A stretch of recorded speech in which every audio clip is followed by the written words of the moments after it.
rise and salute the flag. I pledge allegiance to the flag of the United States of America and to the republic for which it stands, one nation, under God, indivisible, with liberty and justice for all.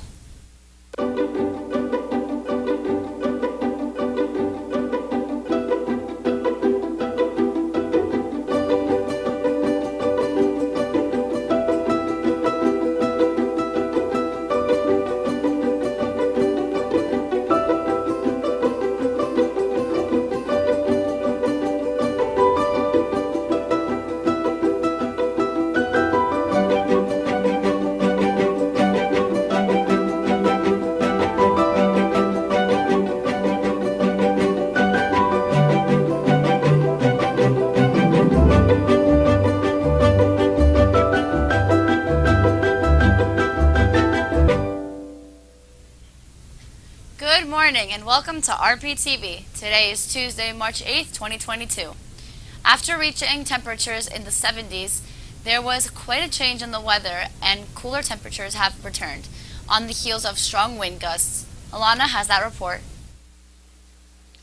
Thousands of homes and businesses across New Jersey were without power last evening due to a cold front that triggered gusty winds and strong thunderstorms that knocked down tree limbs and electrical lines.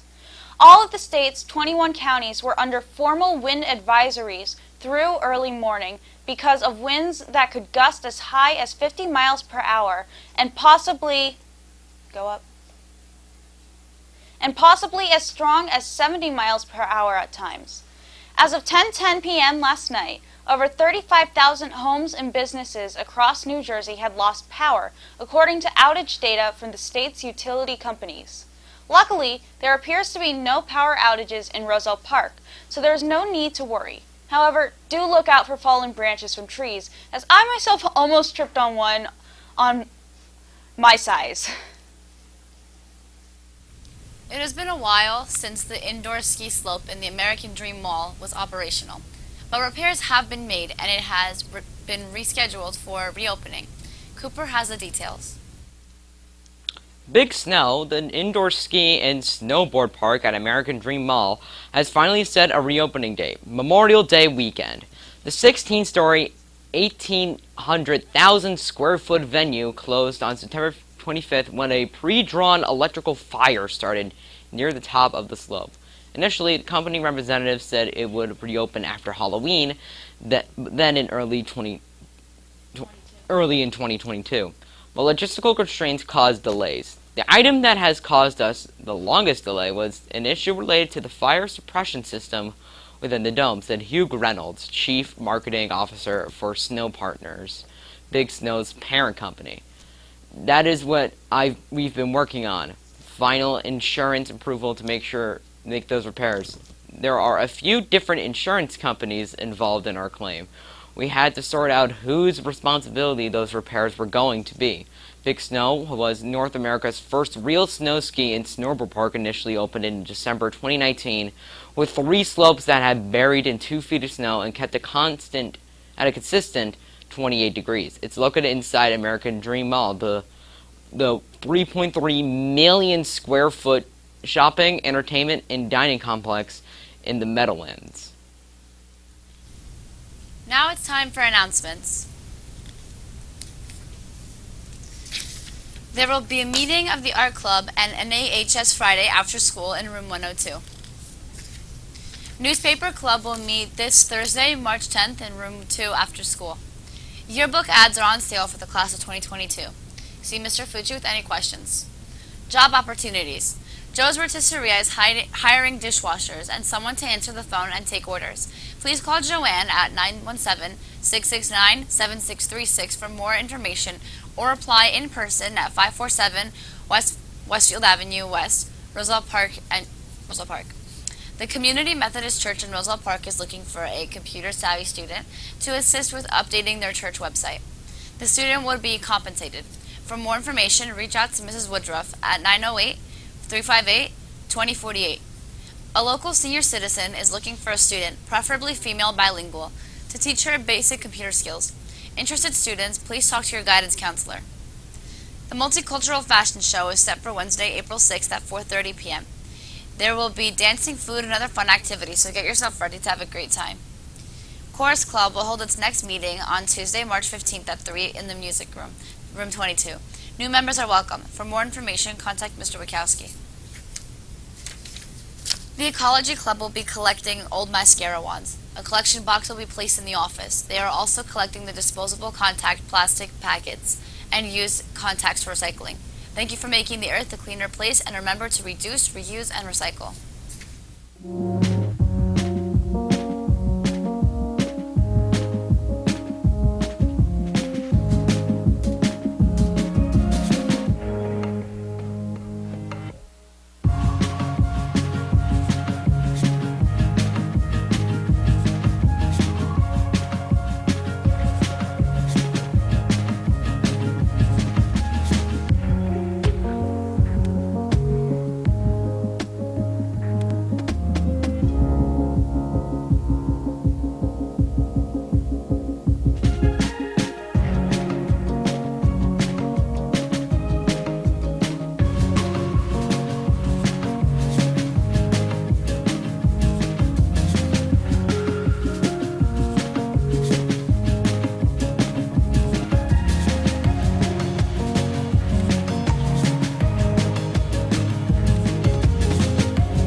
History Month, we turn our attention to Sally Ride, a pioneer for women in the space program, and an inspiration for young girls who have an interest in science. Alana has that report.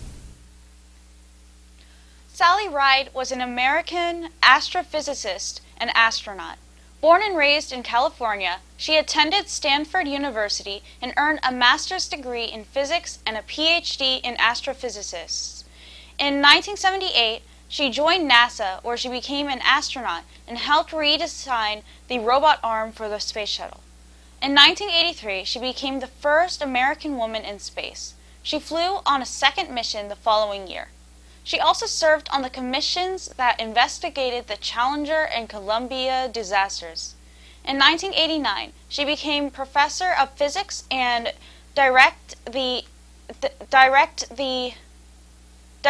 of the California Space Institute at the University of California, San Diego. Dedicated to arousing interest in the sciences in young people, she wrote 6 science books for children. Stay tuned, we will be right back.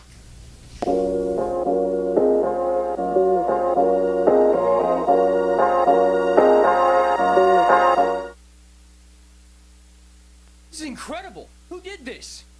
I want another one right now. I want 5. I want 10.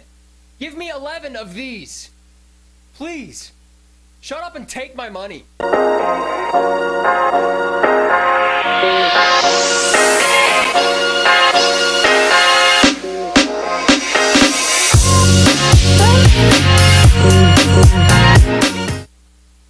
That was a pro gamer move right there. Thanks for watching, have a great day, and stay tuned for CNN 10.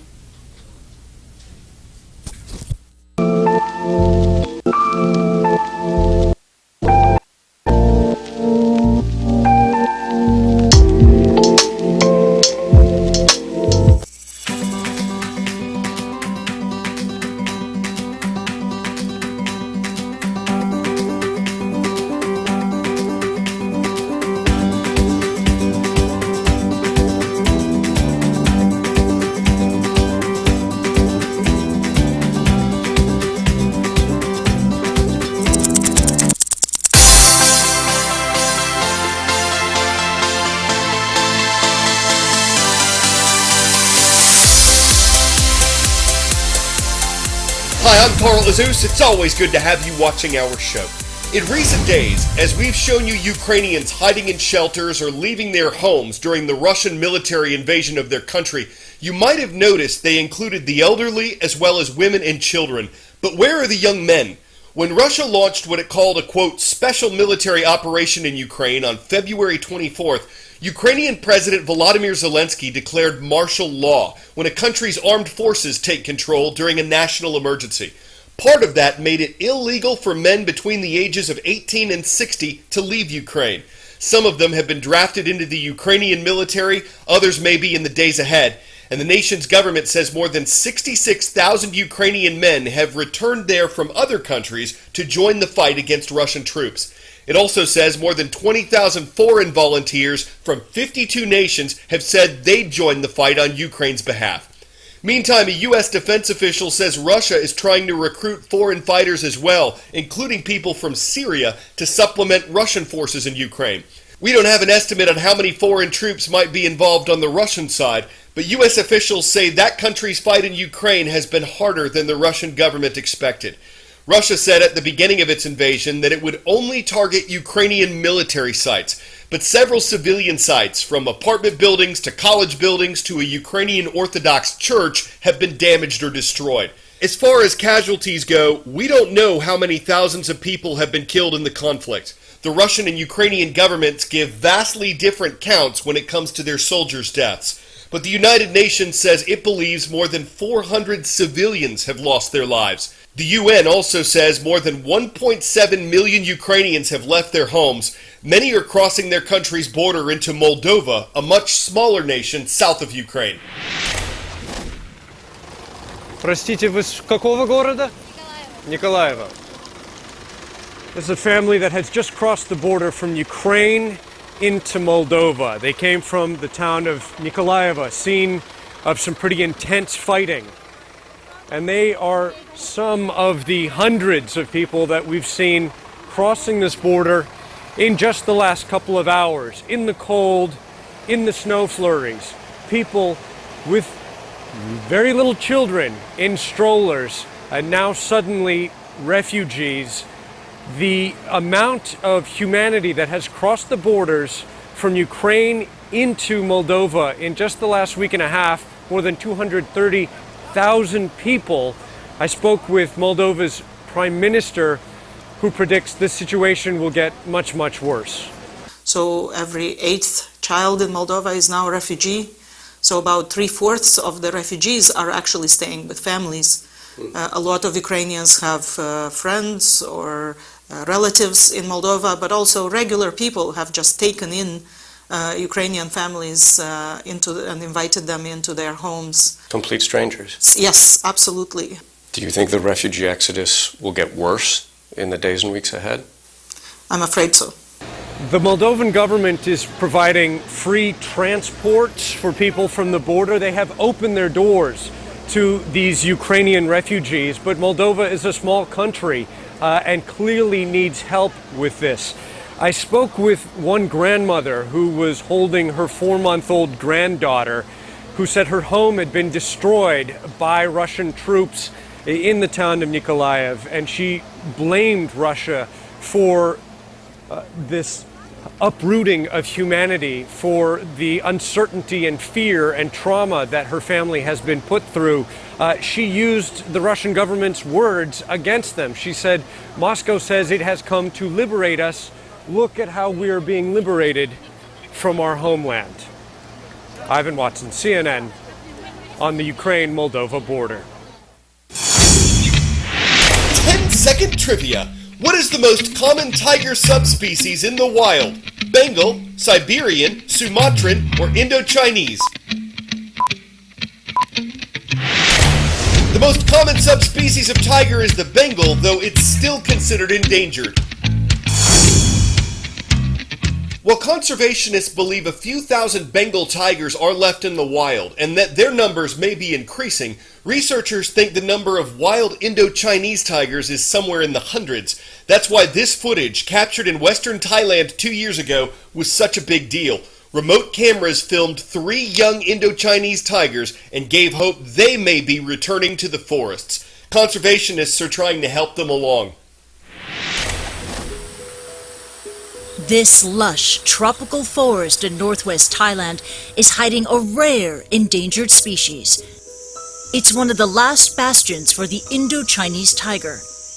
Poached to the brink of extinction for their fur and use in traditional medicine, this iconic species has all but disappeared from much of its range. Almost everywhere, in fact, except for here. Hue Ka Keng Wildlife Sanctuary is part of Thailand's Western Forest Complex. With almost 7,000 square miles of protected jungle, it forms the largest intact forest block in mainland Southeast Asia. Fertile ground for tigers. And Porngaman Jambarom is on their tail. This is the tiger track, so I'm doing the measurement to make sure this is real tiger tracks. I would say this is a healthy one adult tiger. Jambarom works for the Wildlife Conservation Society. The nonprofit is partnered with the Thai Department of National Parks, Wildlife and Plant Conservation in a project training park rangers to reduce poaching here since 2005. Together, they developed the Smart Patrol System, a combination of boots on the ground, camera traps, and data collection to monitor signs of wildlife and potential threats. Armed and trained in self-defense, these park rangers are prepared for encounters with poachers. And unlike other protected areas in Thailand, there have been no incidents of poaching here since 2013, according to the Wildlife Conservation Society. By using 250 camera traps across the forest, they found that tiger numbers have more than doubled here over the past 15 years to over 60. Yesterday. And this watering hole deep in the forest has become a day spa for tigers. Somewhere to rest, relax, and rendezvous. Until they eventually make room for some other forest residents, like the Asiatic black bear, Asian elephant, and wild boar. Tiger is the top predator of the food chain in ecosystem. So if we are successful in conserving tiger, that means we can protect many other endangered species. And as Jambarom says, big cats need big food. Large mammals like gaur, banteng, and sambar deer are all on the menu here. For one adult tiger, it needs at least 50 sambar deers a year to feed them. 2022 is the lunar year of the tiger, marking a deadline set in 2010 by 13 countries to double their wild tiger populations.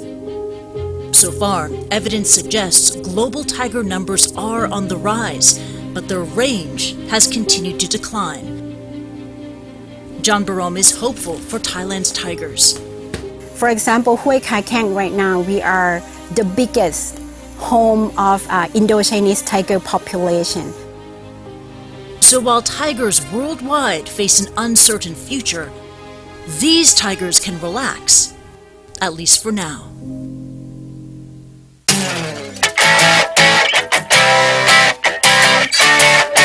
Whether or not you're a dog owner, Sniff Spot may not sound like something you want in your backyard, but that's the name of a website for private dog parks people can rent, and some dog owners or lovers are offering their backyards as a sort of Verbo or Airbnb for canines. The owner of the Scooby Dooby Shack in Las Vegas, for example, says she's made hundreds of dollars renting out her backyard and pool to dogs.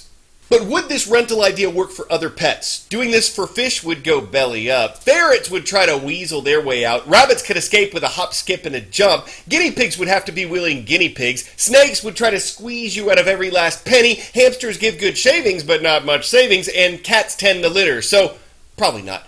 But hey, it still makes sense for us to visit Renton, Washington for today's shout-out. Want to recognize our viewers at Lindbergh High School watching there. I'm Carl Azus for CNN.